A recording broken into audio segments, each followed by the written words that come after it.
The massive ship drifted through the darkness of space, its metal hull gleaming under the light of distant stars. Commander Zektar stood on the bridge, his 6 arms moving across control panels with practiced ease. His yellow eyes stared at the blue and green planet that grew larger on the main screen. Earth looked peaceful from space, with white clouds swirling over vast oceans and brown continents. 300 years had passed since the Galactic Council marked this world as dead. The official records were clear and simple. No radio signals came from the planet. No ships flew between this world and others. No response came when the standard greeting messages were sent across all known frequencies. The conclusion was obvious to every species in the galaxy. Whatever had lived on the 3rd planet of the Sol system was gone forever. Zektar checked the data files one more time. The planet had once shown signs of a developing civilization. Early scans from centuries ago detected cities, roads, and primitive technology. But then everything went quiet. The cities stopped growing. The radio waves stopped transmitting. The lights that once dotted the dark side of the planet simply disappeared. Every expert agreed that the species had destroyed itself, probably through war or environmental disaster. Now Zektar was here to claim what was left. His ship, the Void Stalker, carried mining equipment and a full crew of workers. The planet below held vast amounts of rare metals that the hegemony needed for their expanding empire. Taking resources from a dead world was both profitable and safe. No one would fight back because no one was left to fight. His sensor officer, a thin creature named Veloth, looked up from his station. The Catherian's large black eyes showed concern as he spoke. "Commander, I am detecting unusual energy patterns from the surface." Zektar waved one of his arms dismissively. "Dead civilizations leave behind all sorts of energy traces. Probably just radiation from whatever killed them off. Continue with the landing sequence." Veloth hesitated but obeyed. His clawed fingers danced over the controls as he guided the massive ship toward the planet's surface. The Void Stalker was nearly 2 kilometers long and built for intimidation, as much as functionality. Its dark hull bristled with weapons and mining tools. When other species saw a hegemony ship approaching their world, they usually surrendered without a fight. Far below on Earth's surface, Captain Jake Morrison was having the worst morning of his military career. The unidentified object that had appeared on radar screens around the world was unlike anything human scientists had ever seen. It moved through space without any visible propulsion system. It ignored gravity in ways that made no sense. Most disturbing of all, it was heading straight for Earth. Morrison stood in the command center buried deep beneath Cheyenne Mountain. The NORAD facility had been built to survive nuclear war, but no one had ever planned for alien invasion. Dozens of screens showed the approaching vessel from every angle. Satellites tracked its descent while radar stations measured its impossible size. Lieutenant Amy Rodriguez sat at the communications station, her headset crackling with reports from around the globe. "Sir, we're getting confirmations from Russia, China, and the European Union. Everyone sees it. Everyone is tracking it. No one has any idea what it is." Morrison grabbed his helmet from a nearby rack. At 34 years old, he had seen plenty of strange aircraft during his time in the Air Force. Experimental jets, stealth bombers, and classified projects that officially didn't exist. But this thing defied every law of physics he had learned in flight school. "Where is it heading?" he asked. Rodriguez checked her screens. "Current trajectory puts it somewhere in the Colorado Rockies. If it maintains course and speed, impact in approximately 47 minutes. Impact?" Morrison raised an eyebrow. "Sorry, sir, landing. The object is slowing down in a controlled manner. This isn't a crash. Someone or something is flying that thing." Morrison felt a cold knot form in his stomach. For decades, people had joked about alien invasions and flying saucers. Science fiction movies made it seem exciting and adventurous, but the reality was terrifying. If something intelligent enough to build interstellar spacecraft wanted to visit Earth, humanity was probably not prepared for the encounter. "Get me the president," Morrison ordered, "and scramble every fighter jet within 500 miles. I want eyes on this thing the moment it touches ground." Meanwhile, the Void Stalker continued its descent through Earth's atmosphere. The ship's shields glowed bright orange as friction heated the surrounding air. Trees bent and swayed in the massive downdraft created by the vessel's passage. Animals fled in terror from the thunderous noise of the alien engines. Commander Zektar felt satisfied as his ship approached the landing zone he had selected. The area was remote and mountainous, far from any signs of the dead civilization. His scouts could work in peace while the mining equipment was unloaded and assembled. Within a few days, the operation would be running smoothly. The ship settled onto the ground with a tremendous crash that shook the entire mountain range. Ancient pine trees were crushed beneath the metal hull. Rocks and dirt flew in all directions. A cloud of dust rose high into the air, visible from space. Inside the ship, Zektar's crew prepared for their first EVA mission to the planet's surface. 12 soldiers would establish a security perimeter, while scientists took atmospheric readings and tested the soil. The mining operation could begin once they confirmed the planet was truly as dead as the records indicated. Squad leader Thraken led the first group through the ship's main airlock. He and his team wore full environmental suits equipped with energy weapons and scanning devices. The suits would protect them from any remaining toxins or radiation that might linger from whatever disaster had claimed the native species. As the aliens took their first steps on Earth soil, none of them noticed the man watching them through a rifle scope from a ridge 2 miles away. Chris Bennett had been hunting elk in these mountains for 20 years. He knew every tree, every rock, and every animal trail in the area. He had never seen anything like the metal monster that had just destroyed his favorite camping spot. Bennett was a former Army Ranger who had served 3 tours in Afghanistan before returning to civilian life. He understood military operations and recognized hostile activity when he saw it. The creatures emerging from the ship were clearly soldiers setting up some kind of base camp. Whatever they planned to do on Earth, Bennett was certain it wouldn't be good for humanity. The first interstellar war in human history was about to begin, and it would start with one man, one rifle, and the absolute refusal to let his world be conquered without a fight. Squad leader Thraken stepped carefully through the crushed remains of Earth's forest. His heavy boots left deep impressions in the soft mountain soil as he surveyed the landing zone. The other 11 members of his team spread out in a defensive formation, their energy weapons powered and ready. Everything seemed quiet and peaceful on this supposedly dead world. The atmospheric readings showed breathable air with only minor adjustments needed. The gravity was slightly heavier than hegemony standard, but nothing his team couldn't handle. Most importantly, there were no signs of intelligent life anywhere in the immediate area. The mission was proceeding exactly as planned. Thraken activated his portable atmospheric processor and set it down near a cluster of tall pine trees. The device hummed to life with a low mechanical sound that echoed through the mountain valley. Its primary function was to begin converting the planet's air composition to something more suitable for long-term hegemony occupation. The process would make the atmosphere toxic to most carbon-based life forms, but since all the scans confirmed this world was already dead, the conversion was simply a standard safety precaution. Within minutes of activation, the trees nearest to the processor began to change color. Their green needles turned brown and started falling to the ground. The bark cracked and split as the modified air slowly poisoned everything it touched. Soon a circle of dead vegetation surrounded the humming machine, and the circle was growing larger with each passing minute. 2 miles away, Chris Bennett watched the alien activity through his rifle scope with growing alarm. He had been tracking elk through these same mountains since dawn when the sky suddenly lit up like the 4th of July.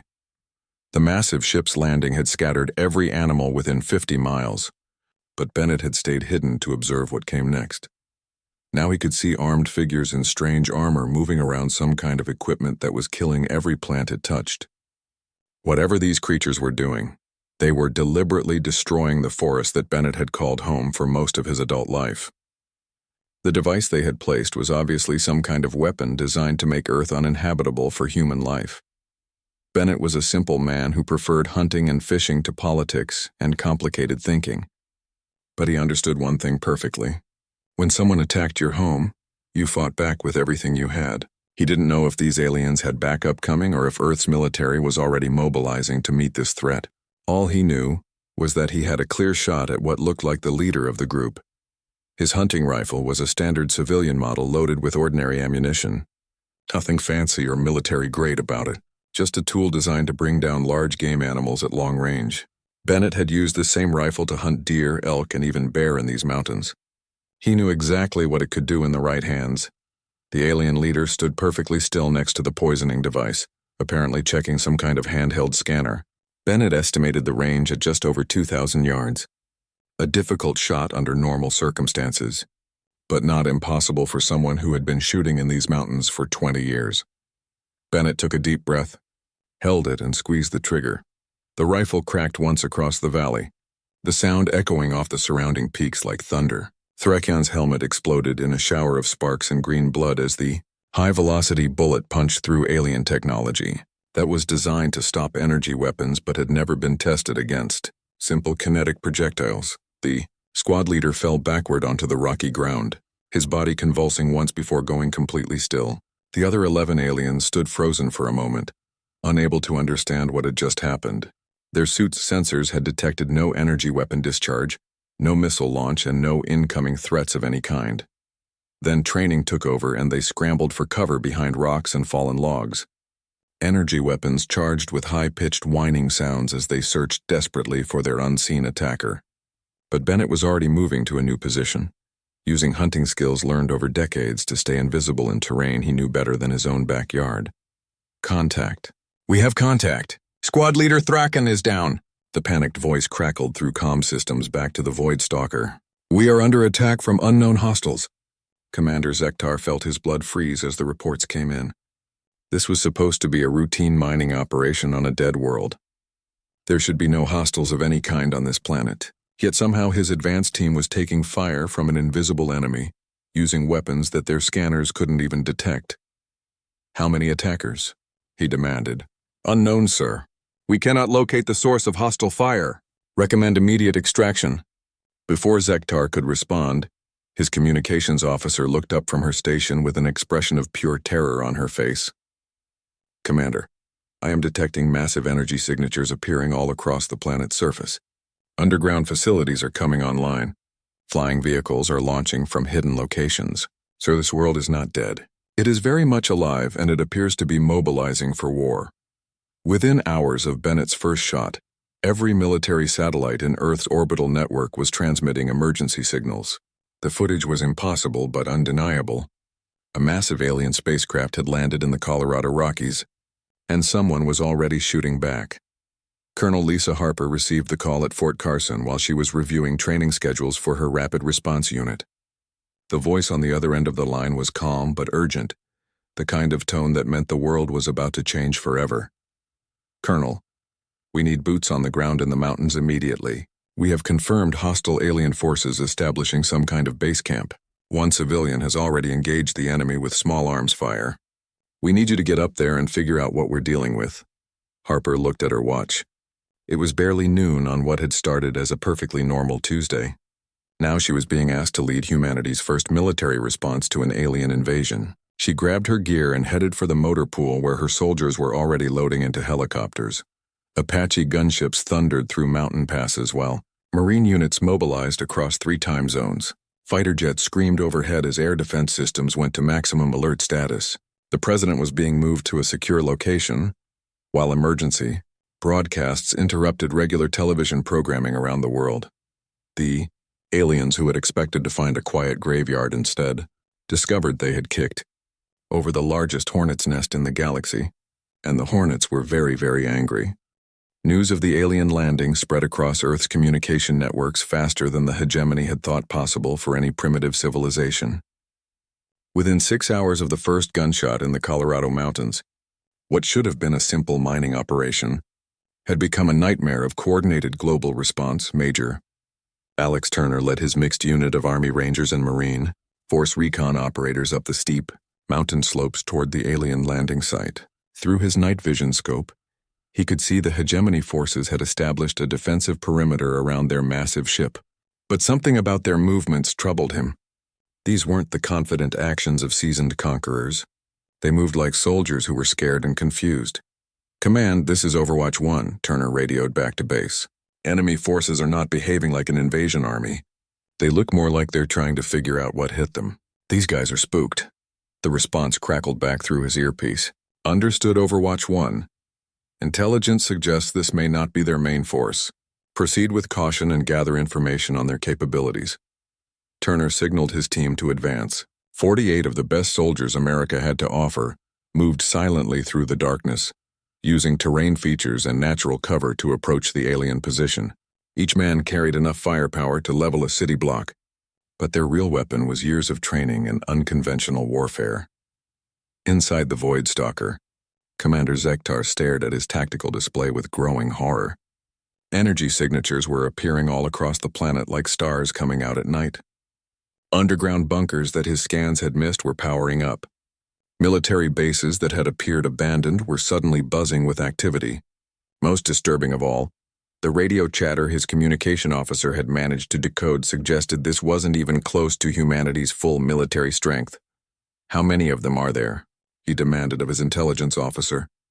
The thin Catherian checked his screens twice before answering. "Sir, preliminary estimates suggest approximately 8 billion individuals distributed across all the major landmasses. Technology dispersion patterns indicate this is a fully militarized species with global communication networks and coordinated command structures." Zektar felt his heart skip a beat. A fully militarized species was something the galaxy hadn't encountered since the legendary Kraken Wars, 5,000 years ago. Those ancient conflicts had consumed entire star systems before the warrior races finally destroyed each other. The possibility that such a species might still exist had been discussed in military academies as a theoretical nightmare scenario. On Earth, President Maria Santos stood before cameras in the Emergency Command Center beneath the White House. Her words would be broadcast to every television, radio, and internet connection on the planet. The message was simple but would echo through history. "My fellow humans, we face an unprecedented threat today, but we also face it as one species, one people united in defense of our world. From this moment forward, all national boundaries are suspended for military purposes. We are no longer Americans, Russians, Chinese, or Europeans. We are human, and our home is under attack." The response was immediate and terrifying in its scope and coordination. Nuclear submarines surfaced in every ocean, their missile tubes opening like the eyes of sleeping giants.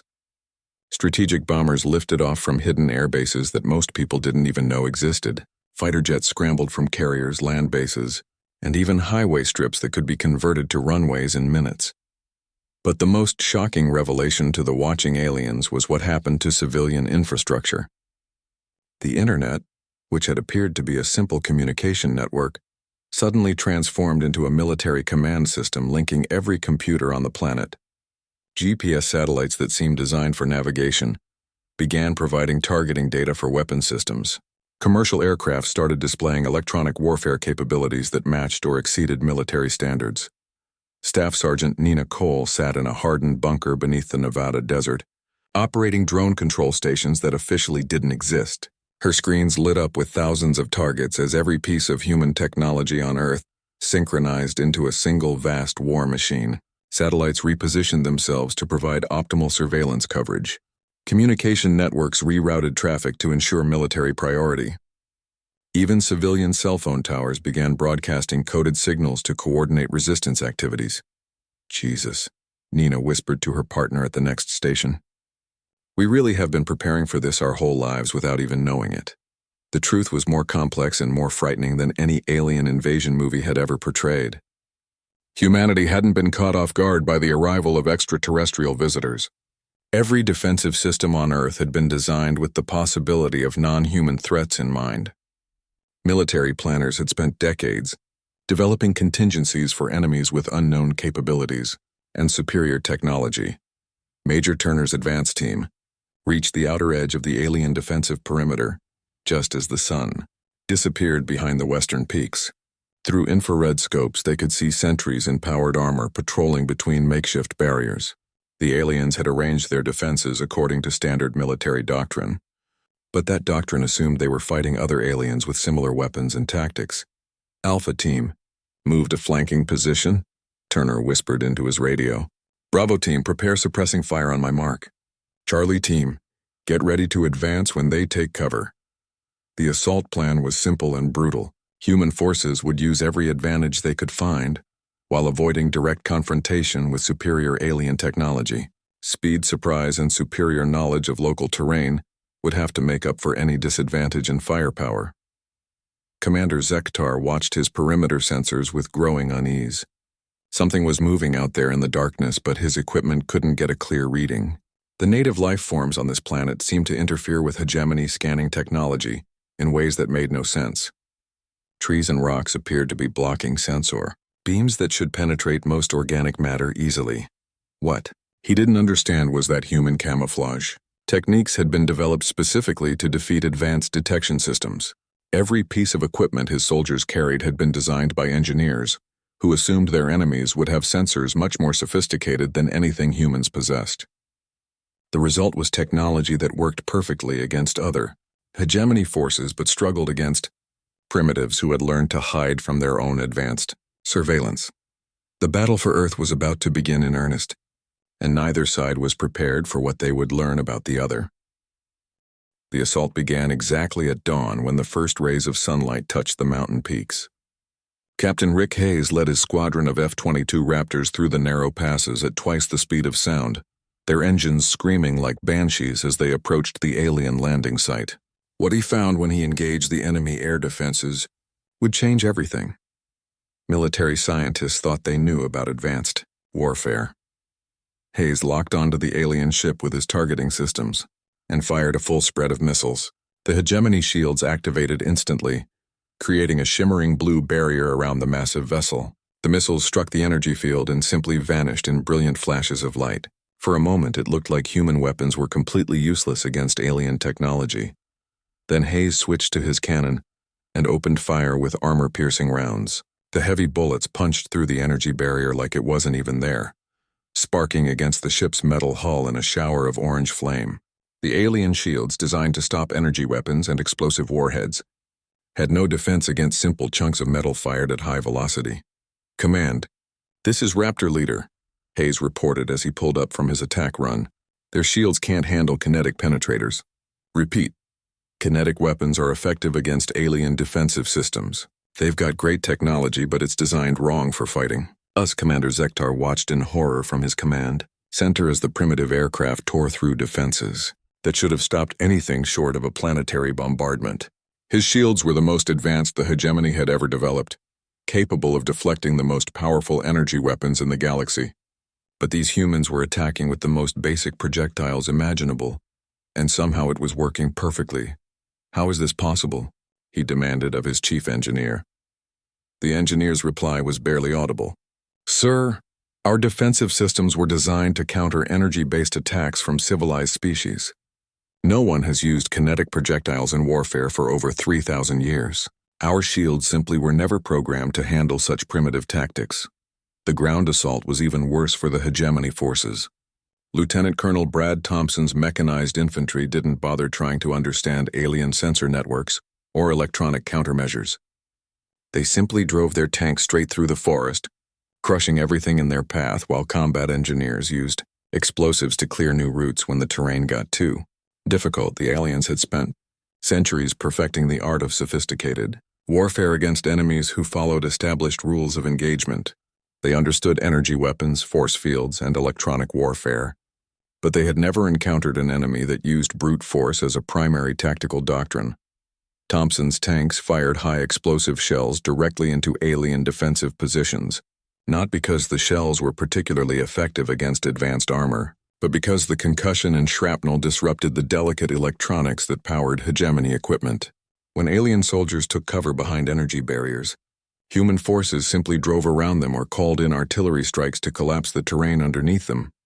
"Sir, they're not following any recognizable tactical doctrine," Squad Leader Thrakon's replacement reported from his new command position. "They appear to be making up their strategy as they advance. Every time we adapt to counter their attacks, they switch to completely different methods." What the aliens didn't understand was that adaptability had always been humanity's greatest strength in warfare. While the hegemony had spent thousands of years perfecting elegant solutions to known tactical problems, humans had spent their entire evolutionary history learning to fight anything and everything that threatened their survival. Dr. Karen Phillips made the discovery that would explain everything while analyzing alien blood samples in her CDC laboratory. The genetic test showed something that chilled her to the bone. Every alien prisoner they had captured showed virtually identical DNA patterns. There were minor variations, but nothing like the genetic diversity found in any natural population. "They're clones," she reported to the Joint Chiefs during an emergency video conference, or close to it. This entire species has eliminated natural selection from their evolutionary process. They've been artificially controlling their genetics for so long that they've lost the ability to adapt to unexpected challenges. General Pete Rodriguez understood the implications immediately. They've never had to fight for survival against unknown threats. They don't know how to improvise when their standard procedures fail. They literally don't know how to lose a battle and keep fighting anyway. This revelation explained why human tactics were so effective against supposedly superior technology. The aliens had evolved in a sterile environment where every problem had a predetermined solution. They had never learned to deal with enemies who refused to follow the rules or who got more dangerous the more desperate their situation became. When Sergeant Tony Martinez's unit was pinned down by alien energy weapons in a rocky canyon, they didn't retreat or call for backup. Instead, they radioed for artillery support and gave coordinates for their own position. The plan was simple and insane. Human body armor could handle shrapnel from their own weapons, but alien shields would collapse under the concussion from high-explosive shells. It worked perfectly. The artillery barrage knocked out the alien weapons and stunned their operators long enough for Martinez's men to advance and capture the position. The aliens couldn't understand why anyone would deliberately call down fire on their own forces, so they never developed countermeasures for such tactics. As the battle raged through the day, human forces used everything from medieval siege techniques to cutting-edge electronic warfare. They dropped napalm on alien positions, then followed up with cavalry charges using armored vehicles. They jammed alien communications with rock music played at maximum volume, then switched to classical symphonies when the aliens adapted their filters. The hegemony soldiers found themselves fighting an enemy that seemed to delight in finding flaws in advanced systems. Every time their technology provided a solution to one human tactic, the humans would immediately try something completely different. It was like fighting an entire species of military engineers who treated warfare as an ongoing experiment in creative problem-solving. By nightfall, the alien defensive perimeter had collapsed entirely. Human forces surrounded the Voidstalker from all directions, while combat engineers prepared shaped charges to breach the hull. Inside the ship, Commander Zektar faced the most difficult decision of his career. His crew was reduced to half strength and his systems were failing under constant bombardment from weapons that shouldn't have been effective against hegemony technology. He activated the emergency beacon that would call for help from across the galaxy. The final assault on the Voidstalker came just as the sun set behind the Rocky Mountains, painting the sky in brilliant shades of orange and red. Commander Zektar stood in his damaged command center, watching human forces close in from every direction like a pack of wolves surrounding wounded prey. His crew was down to 30% strength, and his ship's systems were failing under constant bombardment from weapons that should never have been effective against hegemony technology. With trembling hands, he activated the emergency beacon that would broadcast across the galaxy, on frequencies reserved for the most desperate situations. The message would take years to reach other hegemony worlds, but it was his duty to warn them about what his expedition had discovered on this supposedly dead planet. Captain Laura Bennett monitored the alien transmissions from her position at the NSA listening post hidden in the mountains above the battle zone. She was Chris Bennett's sister and a career Navy intelligence officer who specialized in breaking enemy codes. When the alien ship began transmitting on previously unknown frequencies, she knew immediately that something important was happening. "Command, this is Listening Post Alpha," she reported through encrypted channels. "The alien vessel is broadcasting some kind of distress signal. Whatever they're saying, they're transmitting it with enough power to reach every corner of the galaxy." The message was simple, but would echo through space for centuries to come. "This is Commander Zektar of the hegemony vessel Voidstalker, calling any allied forces within range. The species we designated as extinct is very much alive and extremely hostile. They are what the old records called a warrior race. Request immediate fleet support for evacuation. This world cannot be taken by conventional military forces." But by the time that message crossed the vast distances between stars, it would be far too late for Commander Zektar and his crew. The humans surrounding his ship had no intention of allowing any alien survivors to escape and warn others about Earth's defensive capabilities. Master Sergeant Dan Cooper led the final breach team through the smoking hole his engineers had blown in the alien ship's hull. 24 of the most experienced combat veterans America could produce moved through corridors filled with strange technology and unfamiliar architecture. What they found inside wasn't the advanced civilization of cosmic conquerors they had expected. The aliens they captured were physically impressive, but mentally fragile. They surrendered immediately when faced with human soldiers who kept fighting, despite injuries that should have been incapacitating. Their technology was incredibly sophisticated but completely automated. Most disturbing of all, they seemed genuinely confused by human refusal to follow standard military protocols. Cooper found Commander Zektar cowering in what appeared to be the ship's bridge, surrounded by control panels that looked more like art installations than functional equipment. The alien commander had thrown down his weapons and was making gestures that clearly indicated surrender. His crew had done the same throughout the ship. "Secure the prisoners," Cooper ordered his men. "Intelligence is going to want to talk to these guys extensively." The battle for Earth had lasted exactly 96 hours from first contact to final surrender. Not because the aliens were defeated in any traditional sense, but because they literally didn't know how to continue fighting against an enemy that treated every setback as a learning opportunity and every limitation as a challenge to overcome. Human casualties had been surprisingly light considering they were fighting against technology centuries ahead of their own. The key had been avoiding direct confrontation whenever possible and exploiting weaknesses in systems designed for entirely different types of warfare. Earth's military had essentially won by refusing to fight the kind of war the aliens were prepared for. In the aftermath, as human scientists pored over alien technology and linguists worked frantically to decode their language, the true scope of what had happened became clear. This hadn't been first contact between equals. It had been a carefully planned trap 3 generations in the making. Commander Zektar, now a prisoner in a facility that looked primitive but felt absolutely inescapable, met with Colonel Lisa Harper for his formal interrogation. The room was simple concrete and steel, but the alien commander could sense electronic monitoring systems hidden throughout the walls and ceiling. "Your people marked us as extinct in your official records," Harper said, reviewing translated hegemony files on a tablet computer. "Why did you make that assumption?" Zektar's reply came through a translation device his captors had built using technology from his own ship. "Because you were silent for so long. No species achieves spaceflight capability and remains silent afterward. No species survives to develop interstellar technology without joining the galactic community for mutual protection and trade." Harper smiled, and it was not a pleasant expression for the alien to witness. "We weren't silent, Commander. We were listening. We've been studying every species in the galaxy for over 50 years while making sure none of you knew we existed." The truth was devastating in its simplicity and scope. Humanity had detected alien radio transmissions in the 1970s, but had chosen to remain hidden while learning everything possible about potential extraterrestrial threats. Every major government on Earth had contributed to a secret program that analyzed alien technology, studied their military tactics, and developed countermeasures for their weapons systems.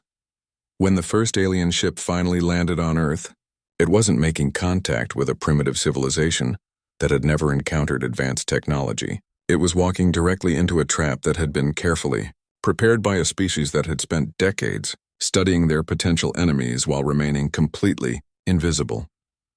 The global communications blackout that had convinced the galaxy that Earth was dead had been deliberately maintained. To support this deception, human radio transmissions were carefully shielded to prevent detection. Space launches were conducted from hidden facilities during periods when alien surveillance was focused elsewhere. Even the internet had been designed from the beginning to function as a military command network disguised as civilian infrastructure. As news of humanity's existence spread through the galaxy, carried by the testimony of the few hegemony survivors who were eventually released, a new designation appeared in every galactic database: species human, classification apex predator, threat level, extinction class for any species attempting invasion, recommendation: avoid all contact and maintain maximum distance. The species that had thought Earth was a graveyard learned too late that they had stumbled into humanity's hunting ground. And now, for the first time in human history, the hunt was about to go interstellar.